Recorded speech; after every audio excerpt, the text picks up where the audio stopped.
करबो नहीं तो फूलल फूलल फूलवा ना फूट जाइतो राजा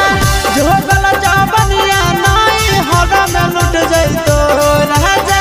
जोगल जवनिया नहीं हरा में लुट जाइतो कि गवा ना करबो नहीं तो फूलल